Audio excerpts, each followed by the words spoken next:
Heyo. Hey, what's going on, everybody? It is Wednesday night, 9 p.m., and it's your favorite place to stop in and listen to a couple of morons talk about bare knuckle fighting. What up, Mike?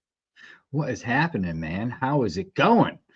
Welcome back, everybody. The comment section is going wild already, and I do love it. I must say so. What's happening, Yeah, Kyle? is Can you hear my me? connection shitty? Is my connection Yes. shitty? You are coming in and out, and you were kind of lagging a bit in the beginning, but you look good right now. So let's do it. All right, well, hey, we are here tonight. It is Wednesday. It is 9 p.m., and it is the Mike and Mish show, and we got 3 guests lined up for you guys tonight. All 3 fighters are going to be on the upcoming Atlanta card, BKFC 69. Excuse me. Sorry, I had to utilize the mute button for a second there. We're going to start off the show with David Simpson, big freaking jacked up light heavyweight who's ready for another win, looking for a back-to-back win in Atlanta. Then we're going to talk to Idrees Wasi, who was always up for a fight, always on short notice, but I think he got an actual camp this time. And then we will talk to local guy, Josh Daniel Marr, who is going to be on that card as well. Mike, are you excited? Kyle, you got church tonight? Hey, for the comment section, I am, yes, I'm a little overdressed for the Mike and Mish show. Okay. That's why you're knocking out the fucking camera, dude. Right. So here's the thing. My son's football banquet was tonight, and I got home about 10 minutes ago. So I was like, do I fucking change or do I shower? I'm like, you know what? Fuck it. I'm going to look a little nice tonight for these guys. It was cool. They had this big banquet. They were giving out awards and stuff. And my son is a first-year player. And the head coach said, this next kid is a first-year player. The second we watched him walk onto the field, you could tell he's an athlete. He ended up starting for our defense the entire season and became our main safety for the season. And then he's like, one of the best comments out of any of the players all year long was when he came up to one of our coaches and was, after taking somebody out on the field, he walked up to a coach and he was like, there is nothing better than hitting somebody. And then he goes, Nolan, come up here. And I was like, oh, yeah, that's my boy. Nothing better than hitting somebody. I love that. Chip off the old block. I love him.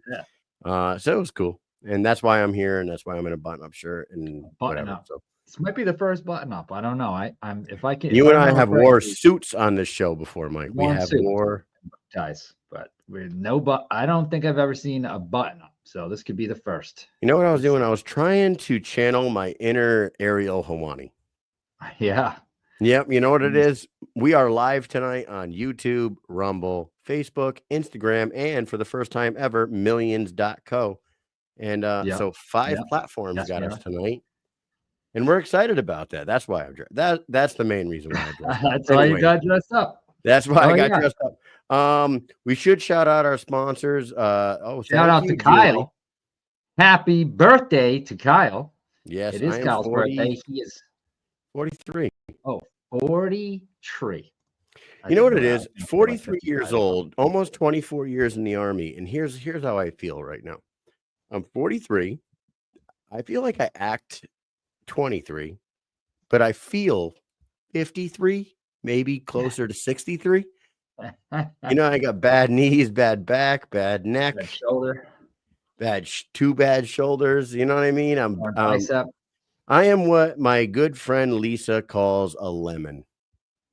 And she called me that one day at work and she was like, Kyle, you know what you are? You're a fucking lemon. And I'm like, what does that even mean? She goes, in car terms, she goes, you're that good looking car that sits in the driveway, but is really just a piece of shit. Oh, damn. Oh my God. Dude. Not like a personality piece of shit, like a broke down piece of shit. Lemon law is like if it breaks down within a month or some shit like that, and you can return that shit. Yeah, so you can return me. Yeah. Anyway, I thought a lemon was a quaalude. Sorry. No, I wish she meant that. I wish that's what she meant. Hey, are we live on Millions? I just want to know. Anybody know? Yeah, it says we are. Oh, how do I fucking? I don't know. Whatever. Figure that out. Go. Let's shout out our sponsors and let's get this show on the road. Mike, go right ahead. Hey, what's going on? Dynamic Life, sexual health, weight loss, and anti aging. Retake control of your life by reaching optimal health. Visit www.livedynamic.com. It's the only online platform where you can become a patient in under 20 seconds. Also, check out their Instagram page at Live Dynamic. That's LIV Dynamic on Instagram. Yes. Yes. And right before we shout out our other sponsor and bring on our first guest, Mike, can you check your microphone? Is my microphone messed up too? You sound like you might not be on the Yeti. Oh, okay. Let me fix that stupid We are thing. absolute pieces of shit Yeah, on my what the hell's birthday. I going on blame the today? birthday. I blame the football banquet. I blame the shirt, and I have no excuses for any of this bullshit. But you sound a little echoey. Yeah. How is that?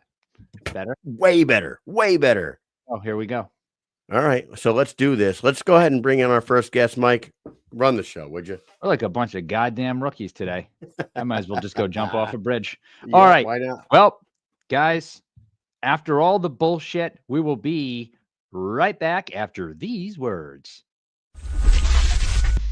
The Rasha is a true scalar plasma energy technology with the most advanced base 12 frequency collection that protects, enhances, and harmonizes the autonomic nervous system. This can help a soldier, athlete, or animal improve their training, endurance, recovery time, and overall performance while achieving the ultimate victory-winning mindset called consciousness coherence. Once in this state of consciousness coherence, a soldier or an athlete is able to advance his target focus to a level where it is completely in the now present moment with relaxation and stress release. The Rasha is where science meets consciousness.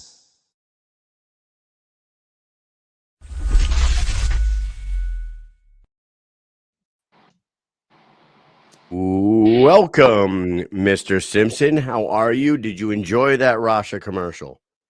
Yeah, solid. Yeah, thanks for having me on, man. Have you Did been you in the know? Raja? Listen, did you know before you watched that commercial that athlete has 3 syllables? He said No. athlete. But anyways, I'm just breaking Could be. balls at this point. I'm just breaking balls. Dude, welcome back to the show. Welcome back to the Squared Circle. December 6th, you are back in there. You are a force to be reckoned with. Last time we saw you out there, it was against Marcus Suarez. And I think people were sleeping on you, David. I'm like, before that fight, I think before that fight, I was talking to some people and they're like, oh, Marcus Suarez, Merxies. And I was like, and I do like Marcus, but I'm like, guys, do you realize that like David went 5 rounds with the reigning champ? You know what I mean? Like, For sure. he is a force to be reckoned with, and I'm excited to see you back. How you doing, man? Thanks, bro. Yeah, man. I've had, a couple backouts, in between last fight and here, man. I've been training consistent the whole time, man, and I'm more than ready for Friday, man. Can we ask you about the backouts? We actually had this conversation last episode with somebody about fighters going long periods of time without fights, and it turns out that like they can't get an opponent because people keep turning it down. Were these backouts due to like injury, or did they just like change their mind? I would say probably more the second, man, in all honesty. I'm not going to trash all the people, that backed out with me, bro, but I'm not, I haven't been a good deal for people, because I'm just real strong, and it's just kind of a lose-lose fight for a lot of people, I think, with some of the issue.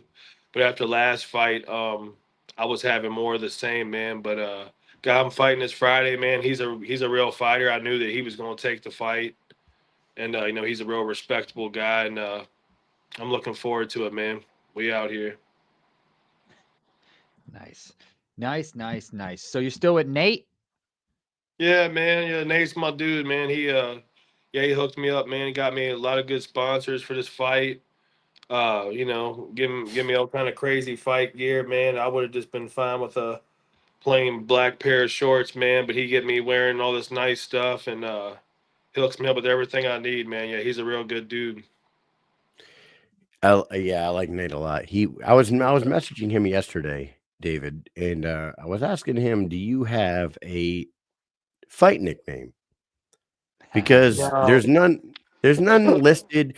How come? Are you against a fight nickname? Nah, man. I'll let it come. You know what I mean? I'm humble enough to keep learning and getting better, cocky enough to know I can do this. You know what I mean? And I guess the nickname will just come. But yeah, he got all kind of crazy ideas for nicknames, man. I'm gonna have to wait and see, bro. You know what I mean? Well, your boys Mike and Mish have a few. Maybe after this next knockout. We have a few crazy ideas for nicknames. Mike and I were brainstorming, right? And my first one was the Juice, and it plays off your last name. You are more Simpson. You are a Simpson. OJ the Juice Simpson. He did kill some people. I know he was found innocent, but you're a killer. You could kill in the ring. The Juice, or listen. Hold on. Before we move on, I did say I wasn't sure if the Juice was a good name, anyways, because it's synonymous with steroids. So I was like, I'm not sure if that works. I didn't put the OJ Simpson. I don't know what's worse, OJ. Being OJ killed his wife or that, man. I don't know. They're both right. I appreciate the love, bro. I'll probably pass on those, bro. Okay, pass on that one. Mike had a better idea. Go ahead. I said, how about the Bronco? Yeah, I've heard worse, bro. The white Bronco. Yeah. Yeah. David, the white Bronco Simpson. Yeah, nice. Yeah, I appreciate the love, though. No, okay. Pass on anything OJ related. No, David, I did it, Simpson. Nothing like that. I'll get something going, man. After this next win, bro, we figure something out. All right. Well, listen, dude. To be serious again, let's get back to serious. Joe Creer, you mentioned him already. Joe Creer is the game. He is like one of the most game opponents that you could have ever pulled, for sure, man. He is David with no gloves, Simpson. That's great. Yeah. Yes, no gloves. Oh, Jesus Christ. The gloves don't fit. That's not bad. Yeah. Oh my God. That ain't bad. Hey, Joe Creer. He has a great career. He has his resume is fantastic. Yeah. We were out there in Sturgis and we saw him go face to face with Brian Atchison at the weigh-ins, and they looked like they were in two different weight classes. He goes out there and we're like, oh man, this guy's a freaking rhinoceros going against Joe Creer. Joe went all five rounds with him and damn near won that fight. You had to be impressed with your upcoming opponent in that last fight that you saw him in, right? Yeah, absolutely. Yeah, I knew who he was before I got matched up with him. I respect him as a fighter, respect him as a person. He's definitely, he's respectable all around. And he's a good fighter. I think he's as hard of a fight as I could have gotten. He's pretty up there. He looks good doing everything. He's really skilled. I train him. I'm stronger, man, and then I train really hard for this fight. And I just know I'm ready to. I know that I'm gonna be ready. I don't have any game plan or nothing like that. I've just been working the stuff I've been told to do, and it's the stuff that I need to do. And I'm just gonna let it all hang out there until I catch him. So this is your sixth BKFC fight. Have you in your first five fights, did you move around? Did you have different people in your fight camp for different fights? And nowadays, in your last fight, you look great. Are you establishing a solid team now? Is it the same team that you had for Marcus going into Joe Creer, or did you switch up a little bit? Yeah, mostly, man. In all honesty, man, you know, like I pray. I'm like a lone wolf, man. I train not fully alone, but I'm in my own world, man, training. And you know, I get up with like I have my brother as my main training partner in general, and he was good for this fight because he's tall and long, and have a similar style to the guy I'm fighting, and we're the same weight too.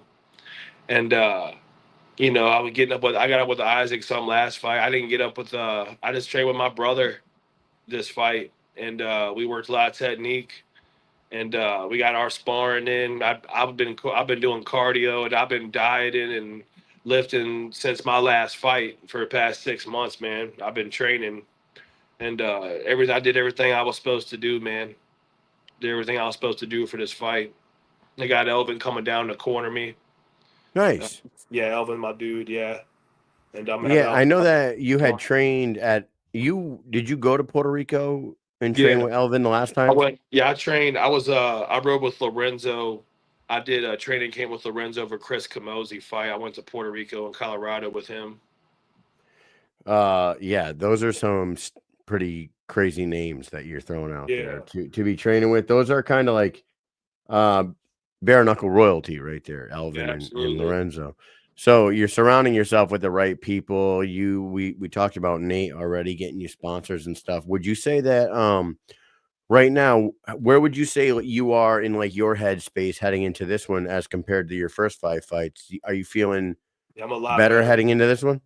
Yeah, it's the first fight. I'm rolling up here, man. You know, feeling like I know what's going on. Feel like I know what I'm doing a little more, man. You know, they all fight, so you know, feel crazy, man. They all kind of feel like a roller coaster ride. You just kind of hope you come out on the other side a winner. You know what I mean? But I've had some experience now. I done knocked people out. I done been knocked out, been the decision, been cut. You know what I'm saying? Everything that can happen to me and BKFC's already happened, man. You know, you know, I've grown as a person through the league and the sport, bro. You know, I'm getting better every time.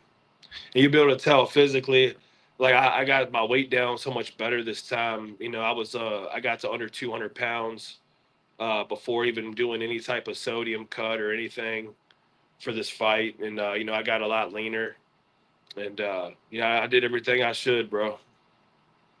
Damn. It sounds like you have a pretty friggin' good camp going and you're gonna go in there and do your thing. I always am surprised though when people say, I don't care, I don't watch my opponent, I'm just gonna go in there and do my thing.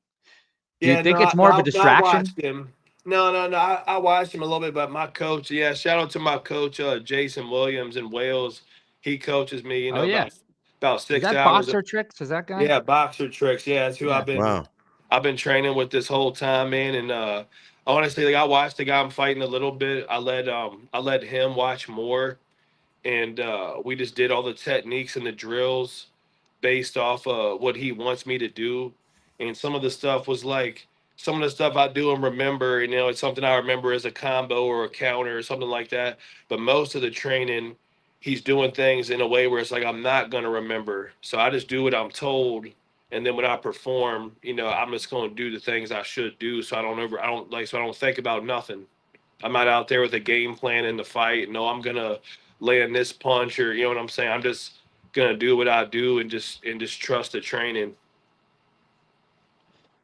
Yeah, man, that Um, guy Boxer, Jason, he goes all the way back to like Bobo O'Bannon. I remember when Bobo, I think he was the first person to use that Yeah, guy. He had friggin' headphones on. He'd go to the corner, put headphones on, and this yeah, cornerman would hold up the phone and he would just like watch out. We were like, can they do that? That's fucking crazy. yeah, man. we It's we we we 2020 was definitely want. COVID. We definitely wondered if that was legal to be. It's Remember that not was like a big. anymore. After one of my fights, after my first my knockout at the Nebraska fight, Jeff Saturday. I think after that they put some rules on that. But yeah, he Okay. started because it was during COVID when that came out, and Yep. he knew that I was in my like I live in a small town with my family and stuff, man, just kind of all isolated. So it was a perfect matchup for me and what I wanted for training. And he's a great coach, man. He has a world champ in BYB that just won a month ago. He's he's a really good coach, man. He's a really smart guy, and I'm real thankful for the mentorship from him in general and all the things I've learned, man. I wasn't a real boxer. I was just an MMA fighter, with some power. Now I don't think nothing about power, all technique, and he just taught me more the art of boxing, man. So let me ask you this question. It's coming from the audience. Big Ben Vanaski. Do you know Big Ben? He builds the ring for the BKFC. You know him if you saw him. He's about 6'6" or 6'7". That Okay. fucking dude. Yeah, maybe. I'm Dude's not huge. sure. He's always around. But anyways, Big Ben's asking, how much can you say? Like, how much have you actually learned from Elvin that you didn't know before? Because Elvin Brito, we've talked about it so many times on this show that Elvin has his own style. He has developed this style within the sport of bare knuckle. He has helped Lorenzo, get himself to a double champ. Lorenzo himself has his own styles, but between those two guys, like, how much knowledge did you actually absorb from those two guys? Elvin and me, we do a good thing, man, where it's like he kind of can coach me and like, I show him the stuff that I'm doing and he kind of like right off can just like, he usually don't have a problem with what I'm doing and then he drills what I'm already doing real good. And he showed me a lot of little tricks, as far as, blocking the jabbing and, definitely some little tricks and some timing stuff that I've picked up from both of them. But yeah, Elvin does a good job, man. Like he come out, we do like a lot of like reactive drills and warm ups and stuff like that. And he's just great vibes, man, for a corner. He just does a good job for me when he comes out. He bring out the best of me, man. He got that leadership.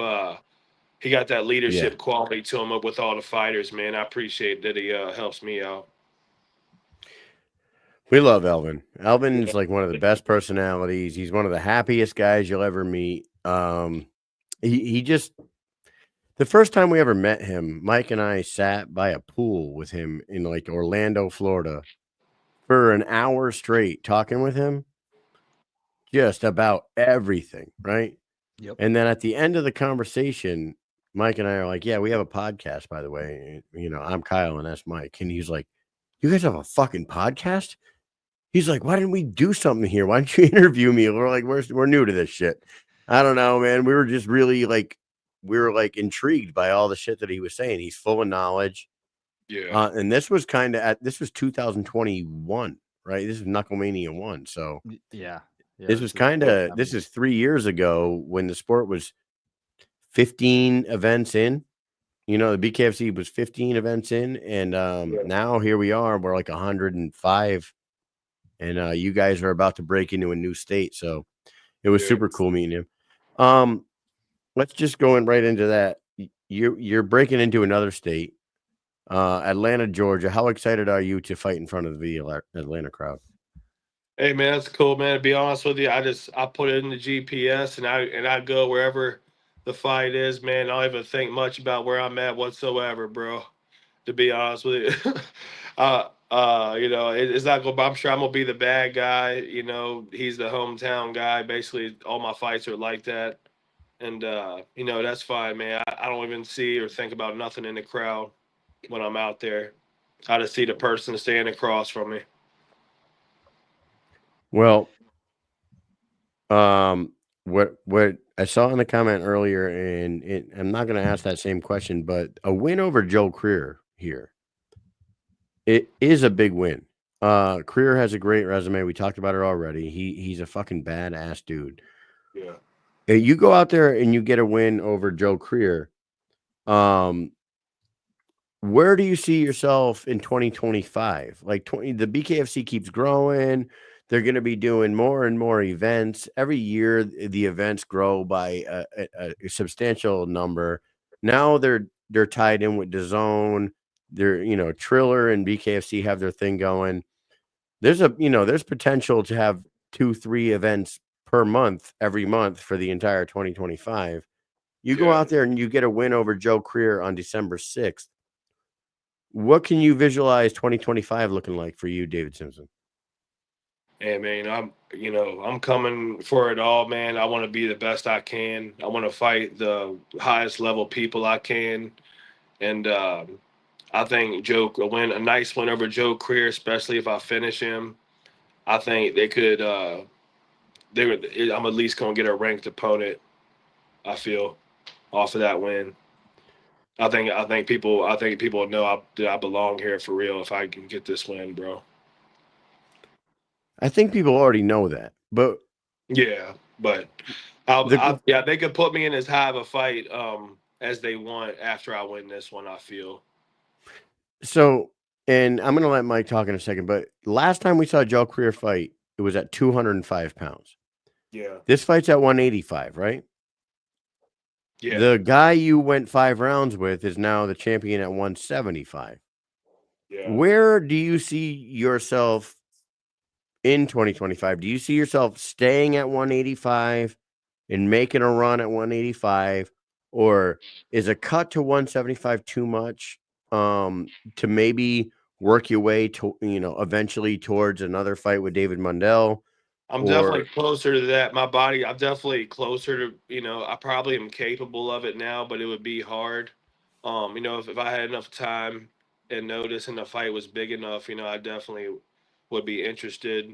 It's like I'm not the biggest 185 guy, like on paper, height and weight, walk weight necessarily, but it's like I am like a really big for 185 too. It's like I feel like I'm yeah, bigger than everybody in a weird way too, but I don't walk much over 210, 212, like at most. I was like 202 to 198 range this whole fight camp. I've wow, gotten my weight down is the main thing that I've done but I feel like I just look better. Like hopefully, it's hard to say, but I feel like maybe, I've gotten a little, put on a little bit of good weight, maybe. I don't know. But I've just lost weight on the scale, but I look good. I look better than I have. Um, but I've stayed diet. I only had like 10, 12 cheat days since my last fight because I was supposed to fight in November. I was supposed to fight in October, and I had people back out, so I was dieting the whole time. And I look a lot better for this fight, man. Like, I didn't kill myself or nothing the whole time, but I eat clean, the cleanest I ever have. that's got to be aggravating. Go ahead, Mike.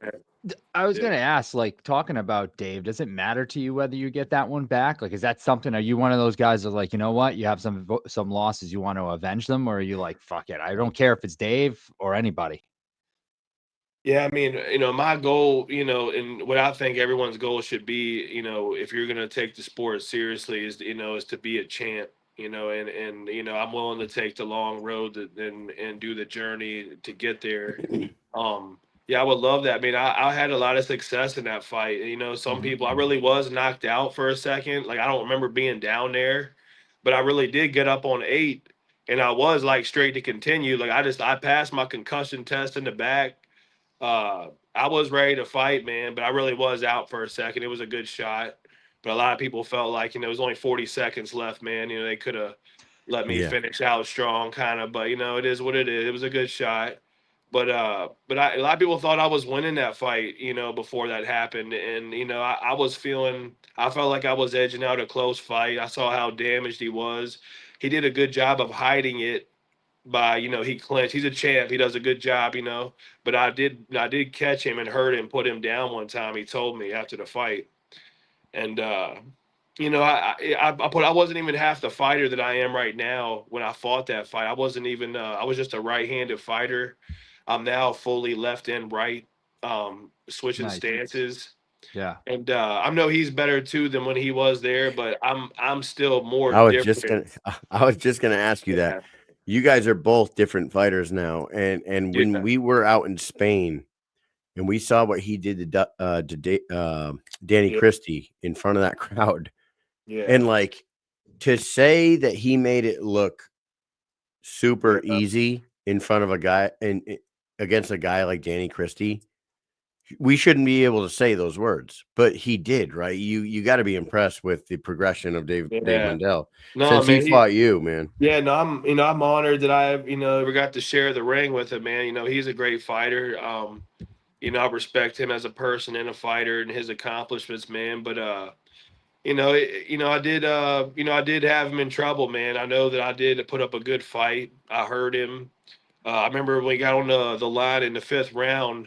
Remember just seeing him just wipe his cut and just have a face of like, oh my God, I'm losing. Like he had to like, you know what I'm saying? Like he and I telegraphed a shot and he landed a good one. And he did catch me. And this game's not real forgiving, man. It's easy to win, easy to lose.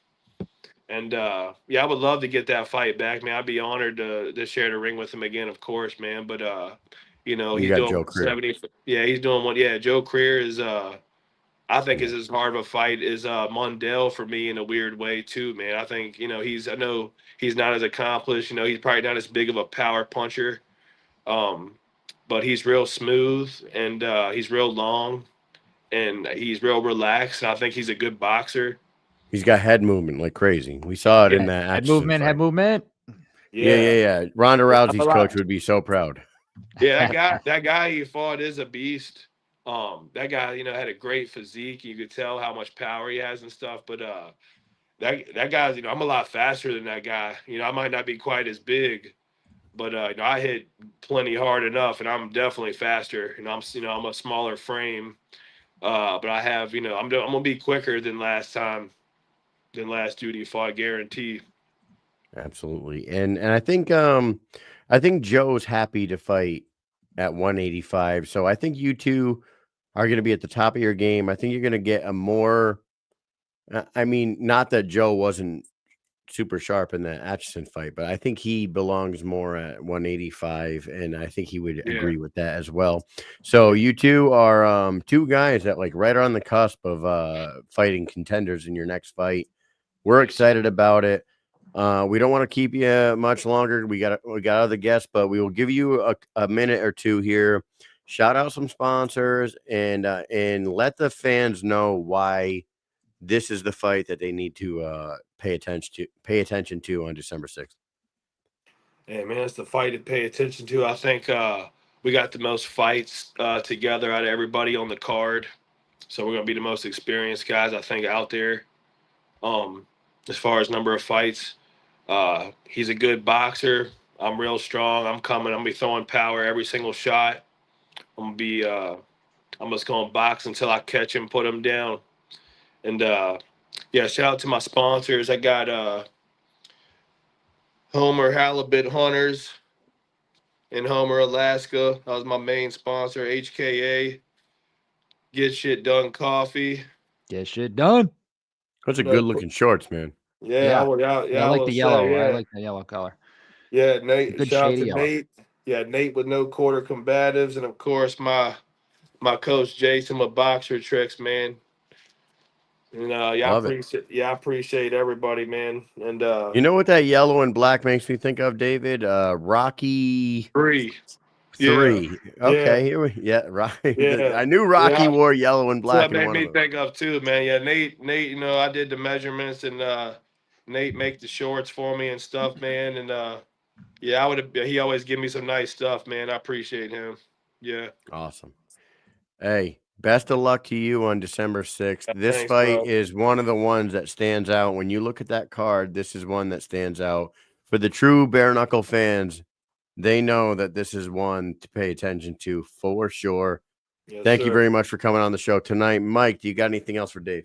Yes, Dave. The shorts, your sponsors. It's cool to like see those sponsors because like most of them on there, we know the people who run those companies, which is cool. Like throughout the years, like the Boxer Tricks we talked about earlier, and then as we go through, like we work with Get Shit Done, HKA. We know Nate. Like it's really cool. There was one more on there too. I think I'm forgetting. My main one, my buddy, in Homer, Alaska, the Halibut Hunters. He was my main sponsor, man, for this fight. He's my high school buddy, man. He cool. His company out there, man. Yeah, I appreciate everybody. I'm gonna get this win. Nice. Well, we thank you for coming on. Mike. We don't know him, but we will one day, right? We're gonna meet him. We're gonna meet him. I'm getting this win. Yeah. So, guys, listen up. December 6th. That is this weekend, baby. I cannot wait. Creer versus Simpson, BKFC 69 in Atlanta. The very first sanctioned bare knuckle fighting event and Georgia State history. History will be made. Thank you so much for coming on. Yes, sir. We will be watching. Everybody Thank you. watching us will be watching. Take care. Say hi to Nate for us, and everybody else, stay tuned. When we come back, we'll be joined by Josh Marr. Later, Dave. Flat on his back goes Daniel Gary. Can't fight. Left side, right hand, knockdown number 3. Richardson just keeps on rolling.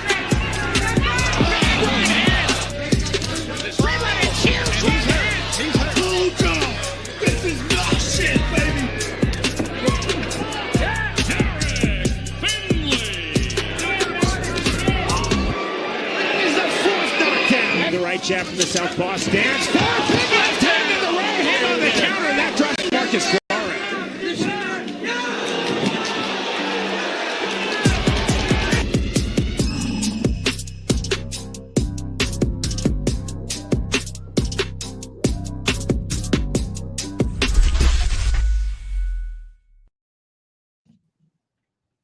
Hey, it is the dangerous one. The most dangerous man I've ever met in my entire life.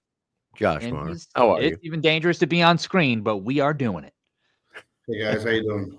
What's up, man? You got I like how you got we've got the landscape going. That's what I'm talking about. Landscape. Not portrait. You got to do landscape. You got landscape, and you also have a little Christmas tree in your background. Yes. Mike has a Christmas tree in his background. See? I don't have a Christmas tree in my background, but I'm wearing a button-up shirt, so that's got to count for something, right, Josh? A little festive.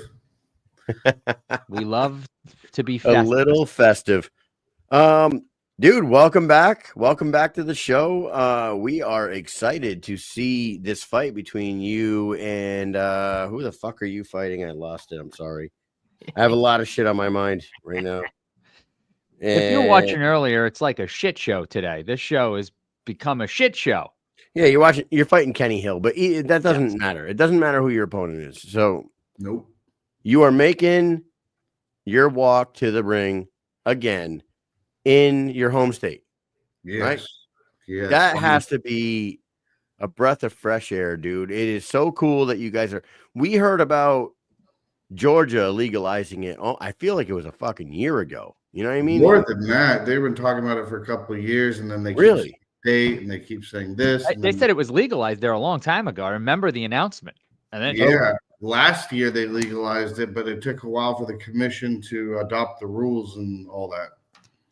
So finally,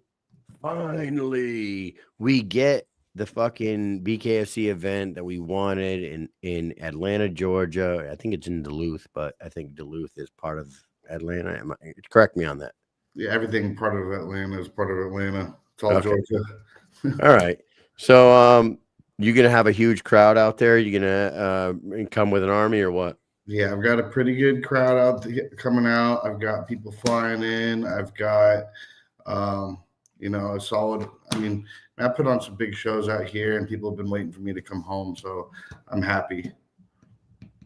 So your 3 fights in the BKFC, that win has eluded you. But for those who just look at a record and make a decision on somebody, they need to understand who you have fought. You have fought some tough fucking dudes. Like Brandon Allen has been number 1 in the 145-pound division for a year and a half. That fucking guy is an absolute animal. He's one of the best of the best. Then you go fight the untamable John Barnard, who is 4-0 in BKF in bare knuckle. He's 4-0 in bare knuckle fighting. And then you fought Brandon Bushaw, who is no walk in the park. To those people that are not from your local area, the ones that are from your local area, obviously, and your fans are going to be watching and following. But for those that are watching this show that are like, Josh Marr, why do I want to pay attention to this fight? Let them know. Let them know now. Well, I mean, yes, I fought. I mean, everybody under the sun that, like, in their hometown for the most part, and I feel like I've earned this fight coming home, getting a fight close to home. They kept promising me when we come to Georgia, Josh, you're gonna be on the card. You're gonna be on the card. I'm glad I was able to find an opponent willing to step up. And thank you, Kenny, for willing to step up. I'm just excited for this performance. I've been working on a lot. I mean, I've been preparing for this Atlanta card. I mean, they said November. They said they gave me a few dates throughout the year, and I was ready for each one. And then now I get to finally send it home. So, well, unfortunately, Mike and I will not make it down there. We wanted Atlanta when they announced the Atlanta event. We were like, "Yeah, we're going to Atlanta. We're going to Atlanta." But I thought I saw you guys' car pull up, or something said Mike and Mish on the side. Is Russ there? Russ, that is Russ Maxim? Yeah. All right. No, those guys are the best. That is Russ and Country, the Extreme BKFC fans page. They rep all the podcasts. They rep some of the podcasts at least, and we're one of them on their truck, and we appreciate them for that. But unfortunately, him and I both have Army stuff going on this weekend. So, boo. Yeah, boo. So until we can get some sort of deal out of this goddamn show that makes us go to all these events and so we can quit. So we can quit the fucking Army. Josh, we're gonna be watching from home. But talk about training for this one. You have 3 fights under your belt in the BKFC already. You have tons of MMA experience.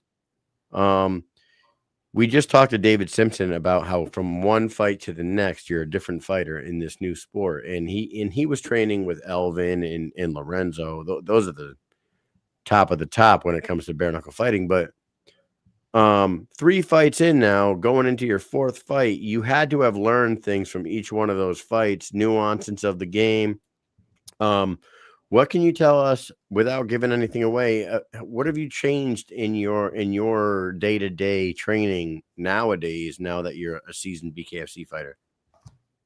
I'm not going to give too much away because you're going to see a completely different evolution to my game. But I found the style that frustrates me the most, and I went and I learned it. I found a coach that has proven in BKFC to transform kind of stubborn fighters. I'm not looking to get in there and just get into exchanges. I'm looking there to actually box. I'm not in any hurry to finish this fight. I'm going to take my time and have all the patience, and I'm going to see where this fight goes. But I'm going to be able to control the outcome. So, and what can you tell us about your opponent, Kenny Hill? To be honest with you, I don't know a lot about my opponent. I know his record's not there. I've known he's coming off a string of knockouts right now. But I've trained for this fight as if I was fighting all the other tough son of a bitches I fought. And to me, it's bare knuckle. Anything can happen, I'm only worried about, how I react. I don't really care what he does and what he plans to do because I'm prepared for it. There's not much that I haven't seen in the ring. There's not a style of fighting that I haven't seen in the ring. I'm going to be honest with you. Kenny's not really a boxer. He is an MMA fighter. He's got a lot of experience. He's been around. He's fought some tough dudes too. But I'm curious to figure out how any of that plays with his first bare knuckle fight. My first bare knuckle fight, I fought in Russia against their pound for pound world champion. He's fighting me for his first bare knuckle fight. I think the pressure's on him. He's coming from South Georgia, but this isn't his hometown. These people are cheering me on. That's going to play a factor. The nerves are going to play a factor. I'm really excited to share the ring with somebody that, I'm really excited to see what he's coming to the table with, and I'm really excited to share the ring with him. It's going to be a lot of fun. So, Nice.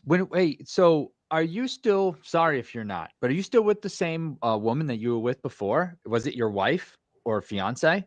My wife, I've been with, Okay. we've been together since I was 20. So Okay, so good. I was hoping I didn't ask, and then you're like, oh no, I'm not with her anymore. I was like, oh shit. So she was working with the BKFC, at least when we were in South Carolina, was it? And it was Kyle. It was the time where it was I think it was the Soto versus the Greenville Soto versus Goodjohn card where the naked man walked into the lobby. oh yeah, I remember that. That was hilarious. Yeah. That was Greenville. Yes, that was She worked for them. I haven't really seen her. I don't even know if I've seen her at all since then. Was that like a one and done, or is that when they're local? Is she going to be working for them again? She's a licensed cut woman, and she worked that event as her first event with BKFC. BKFC we're waiting to see if they needed her as a cut woman. They didn't need her. She asked about this card. They've been bugging her to stay in the back and wrap hands, but she's not about to get stuck in the back wrapping hands and not seeing our hometown fight with all of our crowd and family here. So plus, I mean, we got my kids and stuff. So they all wanted to be a part of it with family. So we got family coming out from California and from different places. So we're definitely wanting to be front row on this one. What's her name? Kylie. Okay. I do remember now that you say it, of course, refresh my memory, but that was a long time ago. So shout out to Kylie, BKFC. Let's get Kylie in there, huh? We need a cut woman. We need a cut woman in there. We got G the cut man, Kylie the cut woman. Let's get it going. And then eventually she'll be fighting for the BKFC, and she'll fight Britton Hart for the 115-pound title. You know what I mean? It's like, but I've been staring at your majestic mustache for the last fucking 10 minutes here. Josh, where would you say that button up might be coming off soon? That thing is stout. It is a good stash. Would you say this is where I derive all my power from, and it makes me aerodynamic. So a lot of torque in that mustache. There's some guys in the BKFC trying. They're trying. Kai Stewart's trying. I started growing it out, and Tom Shove cut his off. So, I think he gave me the mustache. He gave it to you. I thought he was running away. I thought he ran away from the mustache. He saw that mustache coming. He was like, I got to get out of here. Damn fine push broom, says Bears, Balls, Beers, and Raw. Damn fine push broom. That is a fucking awesome. I like thing. that. I never heard anybody call that a push broom. That's fantastic. So you said some nice things about Kenny, but you talked about how you got the crowd behind you and this and that. What does the crowd expect when you two get in there? I mean, you said that you wanted to display your skills and you don't want to finish it early, but what exactly should we look for here? Should we look for footwork, angles, different angles? What are we looking for Josh Marr here? We're gonna have a lot of movement, a lot of footwork. Everything that I hit you with, I'm not punching. I'm not trying to land. I'm trying to punch through you. So you're gonna feel my power in a different sense than I have before. You'll see on Friday. I've worked on a lot of stuff to just clean up some of the finer things to make this more of a boxing fight and less of a brawl. There will be instances where I'm gonna turn it up. You just wait till I hurt him, and then it's gonna turn up. He's going to be overwhelmed, and I don't think he's ready for this. I really don't think he's ready for this. I cannot wait to see this fight. I can't wait to see this event. The event. Every fight that I have out here, Georgia knows that everyone's on their feet. Every time I'm fighting BKFC, it's an exciting fight. I'm gonna have a highlight reel finish, and I'm excited for it. I've earned this one, and it's mine. I'm gonna just go out there and get it. Hell yeah. You put a couple 2-3 rounds of pure violence in there for these BKFC fans, and then a highlight reel finish in the fourth or whatever like that. Dude, you display your power in the BKFC. Like you plant your flag, and then you get that finish. Everybody's gonna remember that shit. I'm looking at your tree in the background. You're obviously home. How far is the drive from where you're sitting right now to where you will be fighting in 2 days or 3 days? 2 days. About 10, 15 minutes. No way. That's got to feel fun. That's nice. Yeah, That's like I'm on a weight cut. Head out there. You know, I don't really have a whole lot of weight to cut this fight, so look at me. I'm sitting here comfortable. I have energy. I feel great. That's amazing. You know, I'm normally doing big weight cuts. I didn't do that this time. You know, I cut a little extra and enjoyed my Thanksgiving, and I'm still going to be making weight. I'm excited. Hell yeah. No, it's different for sure. I mean, even I'm not a fighter, right? But when BKFC came to Mohegan Sun in Connecticut, it was really weird because I worked in the morning and then went to the BKFC like event. And most of the time we're flying in a day or two before, we're sleeping in a hotel, you know, like you're just out of your element. You're not around anybody you really know, like outside the BKFC. It's just there's no comfortability there. You know, you're just moving around into the unknown, really. So for a fighter, I can imagine it's even because what's better than being comfortable, you know, with what you're doing and then going into a fight? I can imagine it's got to be way different than, hey, I got to get on a plane and I got to fly here and sit in the hotel and sit in the freaking airport and then get on another plane and there's delays and then you go to your fucking hotel room and it's uncomfortable. The bed sucks. And yeah, it's like a whole bunch of freaking shit you got to deal with. Or it's like, hey, I get to sleep in my bed. I got my Christmas tree, you know, I got my freaking mustache fucking lotion with me and shit, or whatever the hell you put in that thing, oils. 15-minute drive. You could sleep up till like a half an hour before the event, get dressed and just drive over there. Like it's fucking great. Yeah, you don't have to deal with all the inconveniences in the hotel, trying to drive around all night, trying to find, because none of the hotels have hot tubs that are hot enough anymore. None of them have a tub. They're all showers, so you got to go somewhere. None of that inconvenient. I mean, I got a hot tub at home. I've got my little sauna suit. I'm comfortable. It's just gonna be real easy. Like you said, sleep in my bed, show up. You know, I feel like I'm walking into the gym for a sparring match. This is great. You got to be in like the best headspace going into a fight. Like how far? You said he's from South Georgia. How far is Kenny traveling? Is he staying at the hotel? Maybe like 4 or 5 hours. Okay, so he's probably staying at the hotel. Probably, yeah. I would. So he's doing all the things that Mike was just talking about. Like you're traveling to the hotel, you're sleeping in an unfamiliar bed, you're in unfamiliar territory. You got to fucking wake up, just get up and go to the fucking refrigerator, or you know. Yeah, he's got to deal with what he's got to deal with. You have like a dream set up here. This is great for you, dude. We're so excited for you.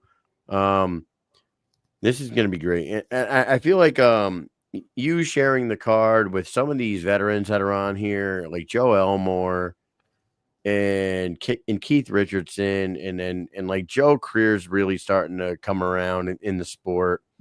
They have put together one hell of a fucking card for you guys to showcase the BKFC in Georgia.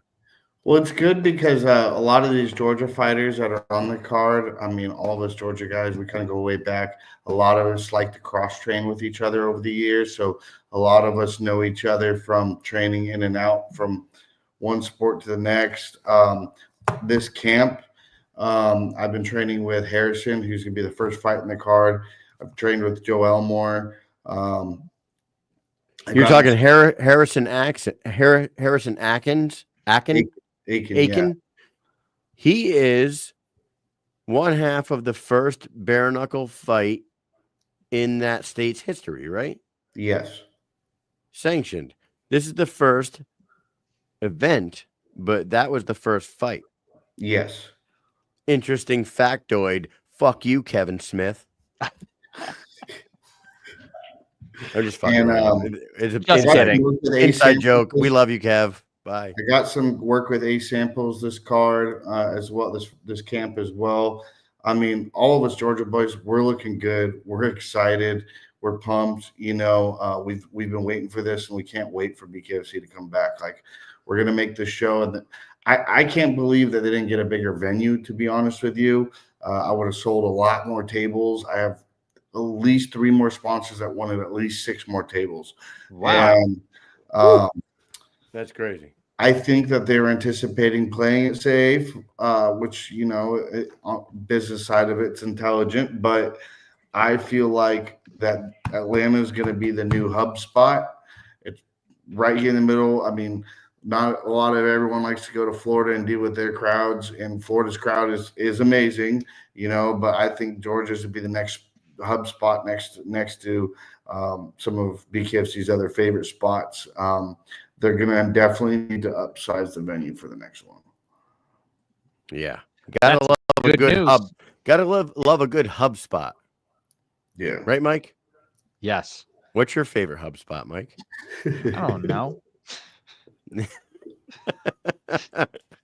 I'll just fuck with you. No, dude. You mentioned Ace. You mentioned that you train with some of the fighters that are on the card. Who are the other fighters that you have trained with that are fighting on the same card? I mean, career, we've bumped through each other. We've trained out of ATT. He comes through and cross trains. I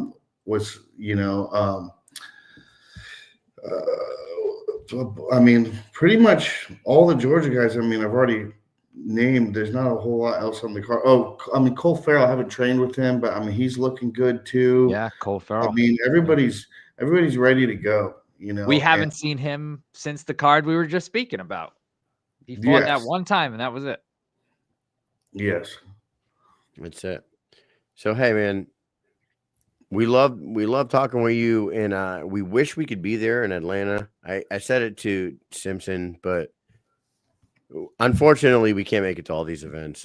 We will be watching with probably some friends and whatnot here. We're going to give you an opportunity to shout some people out, say some final things before we let you go, and then we'll let you get out of here, buddy. So the floor is yours. Anything you want to do, go ahead. I want to give a special thank you to Coach Kelly Davis and Jared Gooden for a lot of work that they've poured into me this camp.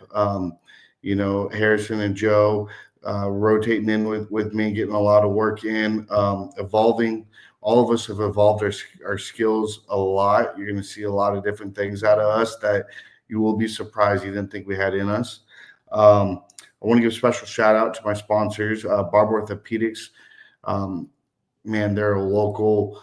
They're going to take care of you. They're in Florida. They're in South Carolina. They're all over, and they really care not only about the athletes, but about other people that just really good at taking care. I mean, I couldn't be continuing the sport if they didn't take care of my knee surgery years ago, and it's stronger now because of it. Loganville Ford, Roof Hero are big sponsors for me on this camp. They've done a lot for me, a lot of support coming out of them.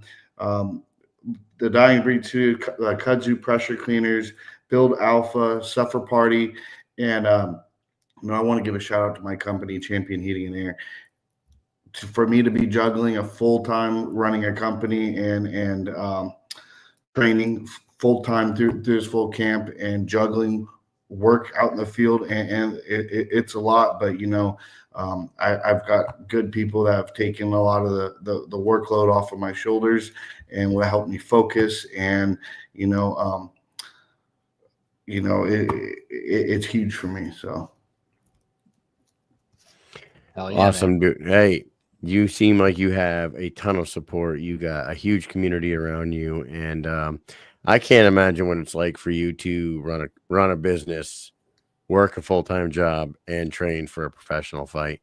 I have a hard enough time working a full-time job, coaching a basketball team, and running this fucking podcast. So shout out to you for that shit, dude. Thank you so much for coming on the show. We will be tuned in. Mike, go ahead, bud. Hey, man, thank you as well. I will thank you for coming on. Wish we could be there. But you will be here this way watching on December 6th, Mar versus Hill, BKFC 69 in Atlanta. You better be tuned in, be there, or be square. Be an L7 weenie, as they say. L7 Yep. weenie. L7 weenie. Name the movie, Josh. I just slipped my head right now. You got me, man. Yeah. An L7 weenie. Oh, Sandlot. There you go. There you go. See? I can't believe it just slipped my brain. Yeah. But you know what? It didn't really, because you got it. So you got it, man. Very good. Thanks Thank a lot, you man. for coming on, man. We had Idrees in the comments, in the green room, but he fell back off. I mean, I don't know. Maybe he's not feeling it. But you know what? You came on, and that's all that matters, my friend. So thank you for coming on.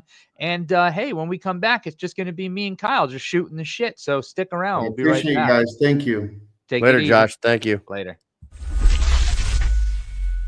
Hi, I'm Air Force Staff Sergeant Roberto Armas, and I am a senior controller in the job career field air transportation. On my free time, I am a bare knuckle boxer with BKFC. In the Air Terminal Operations Center, we control the logistics of all the aircrafts and make sure all the sections are doing as they need to in order to get the plane out on time. And we work with cargo, and we ensure the safety of flight. To be a good airman, it takes diligence, determination, and discipline, and that's also what it takes to be a good boxer.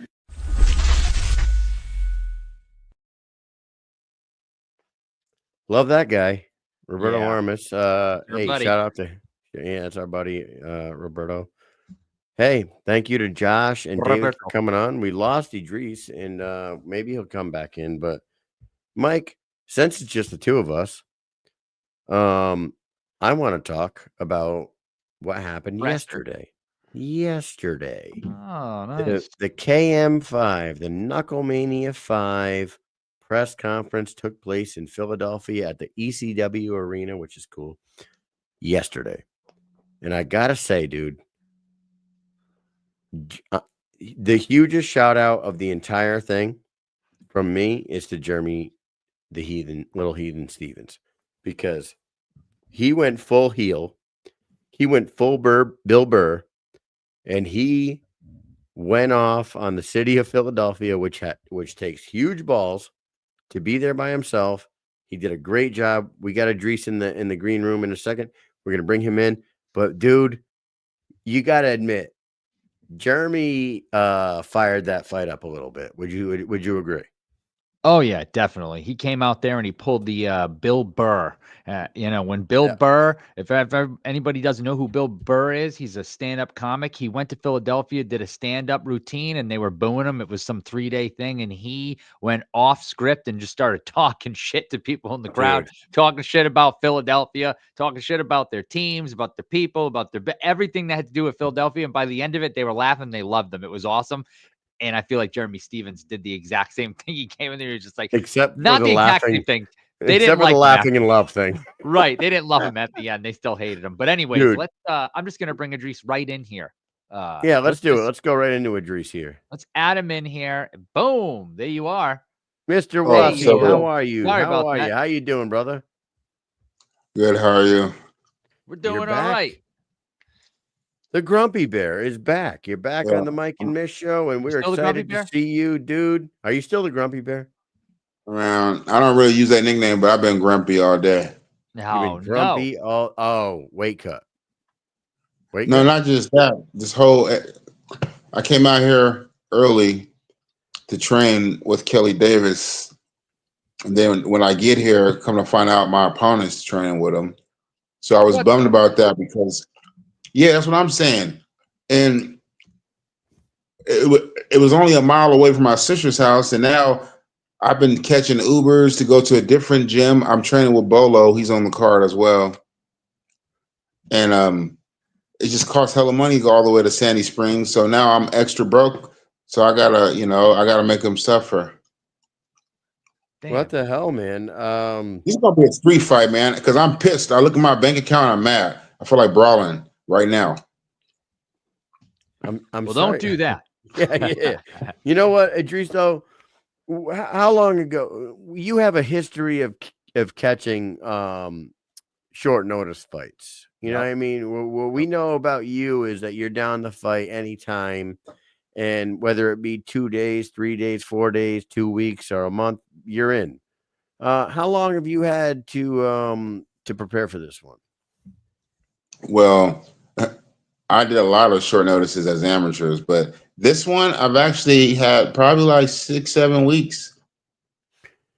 Is that the longest you've had for a BKFC event? Yes. That's good. So prior to showing up down there in Atlanta and getting pissed off and getting grumpy, was camp going good? How was camp going? Yeah, camp was going better when I was in Florida because from November 1st to the 8th, I stopped in Orlando and trained with Fusion. And so I got to train with another bare knuckle fighter, Diego Romo. And I didn't like him at all. He's a fucking douchebag. But yeah, he was rough. No, but I got trained with some good pros in Florida and the strength and conditioning class, and I pushed myself and I love the training. But then when I got here, the training didn't go as great as I wanted to. But then when I trained with Bolo, I got happy again because I'm getting the training that I need. Man, the dude that you're fighting, Harrison Akin.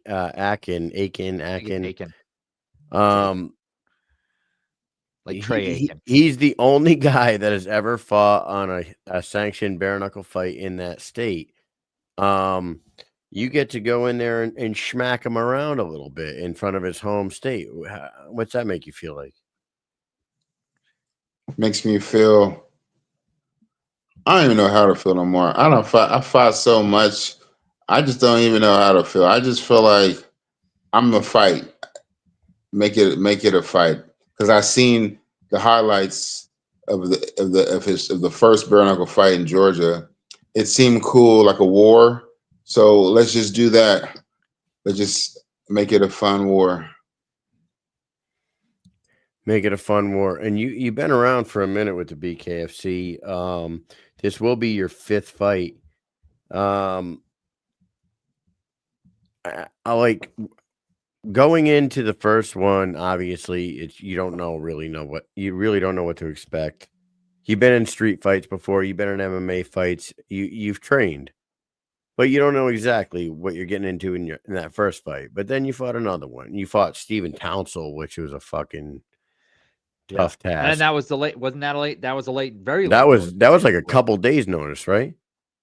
I think like 7 days. 7 days. Yeah, like and then you fought Soder. Was it Souder? And then you fought Jay Action Jackson.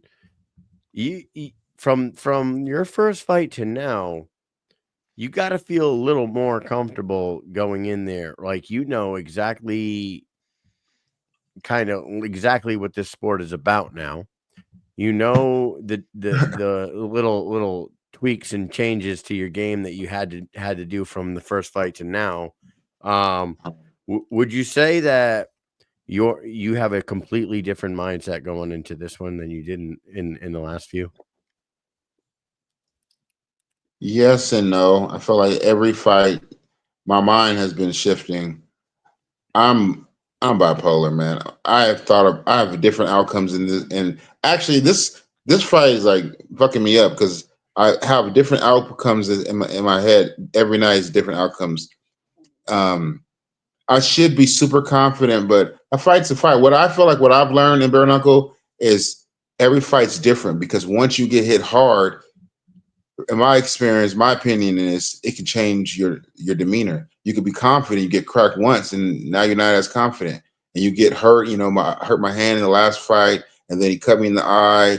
So I've had a lot of wars. So I would love to go in there and finish him in the first round, but from my experiences, anything can happen.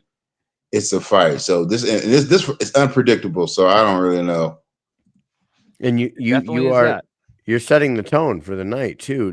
Does that weigh on you at all? Like knowing that you guys are the first fight on the card in the first sanctioned event in a new state, like you are the one that's going to be like setting the tone for this crowd out there? I actually like that because a lot of other fights, I was like towards the end, and then the shit's like, draining on you. I've been training for like almost 8 weeks, 7 weeks. I'm tired of thinking about the fight. Go in there, get this shit over with. I like last minute fights so much better. Mentally, you don't have to think about another man at all. You just go in there and fight.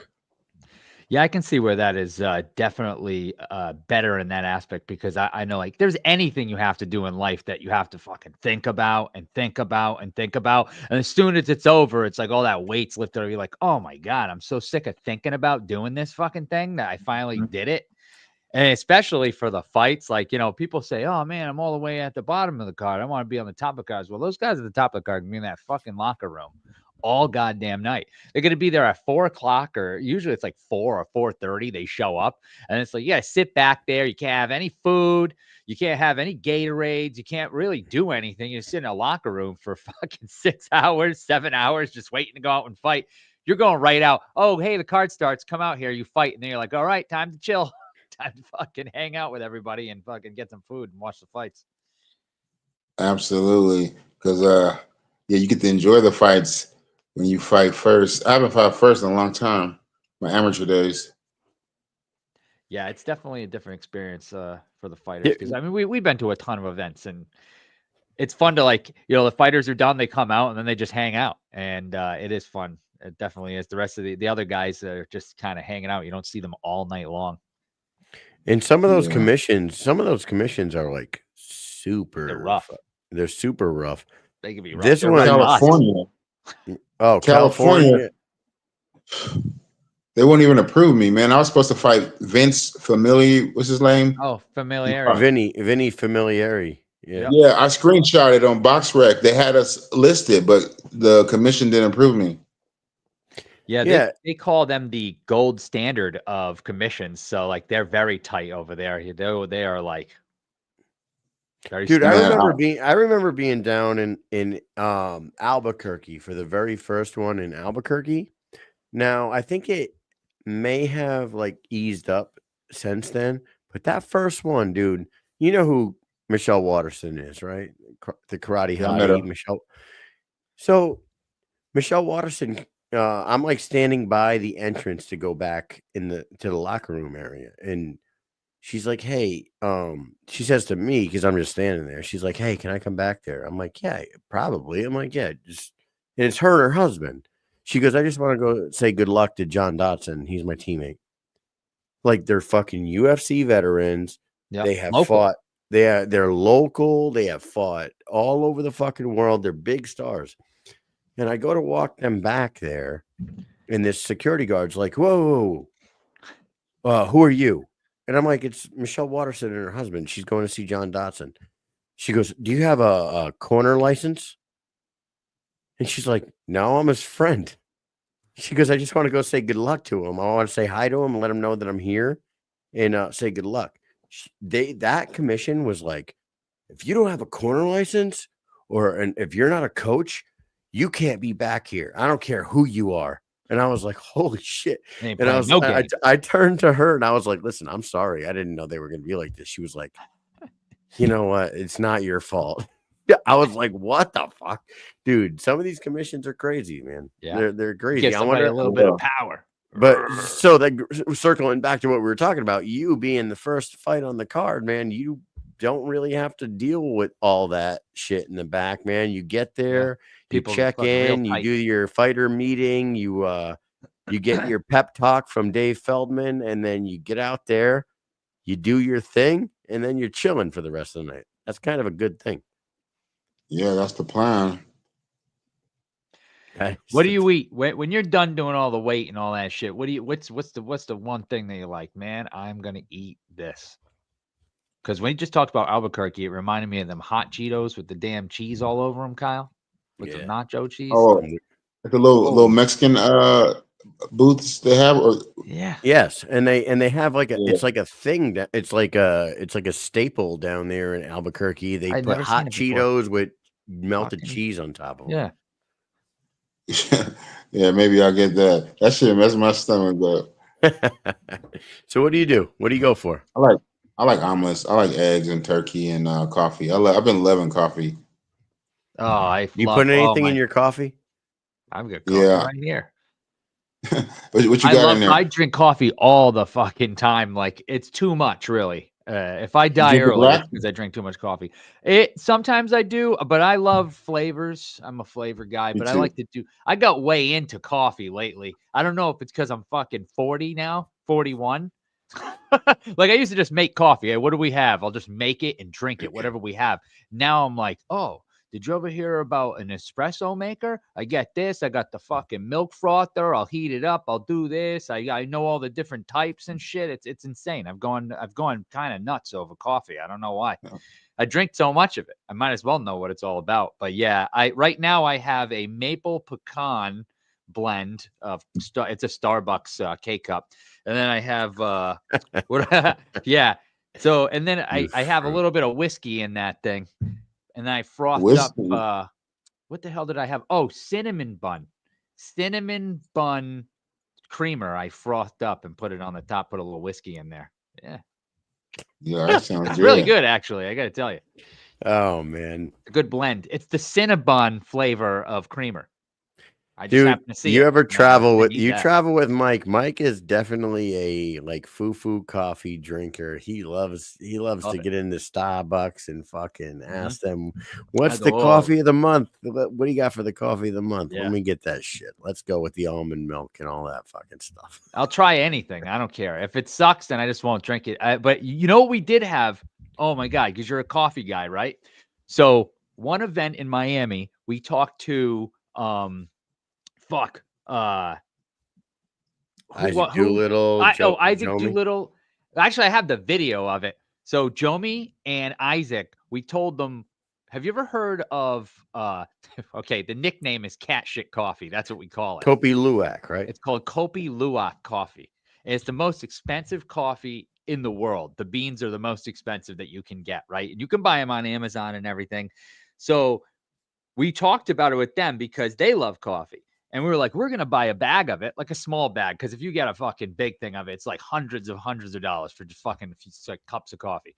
So we bought a bag of it and we brewed it down there. We made a fucking video of us all drinking it. So here's the thing. There are things called civet cats, right? They eat the beans. They eat the fruit that the beans are in and actually shit them out. And then people collect it all, right? It sounds so disgusting, right? Like that. A South Park episode. Yes, it really is. It's like It's real real, life though. South Park. Like so people collect it, right? And then I guess the enzymes in their stomach, they shit out like the whole fucking bean, but it changes the flavor, consistency, and shit like that of it. And the people, they take it and they wash it thoroughly, right? So the full bean comes out. It's not like broken down and then you're they actually wash it. They fucking heat it up, kill everything. We brewed that fucking coffee and drank it. And it was really actually good. Like we were like, holy shit, this is actually fucking good coffee. Yeah, Kopi Luwak. You try it one day. Kopi Luwak. Maybe next time we go to an event, we'll have to bring some. Mike bought a little bag.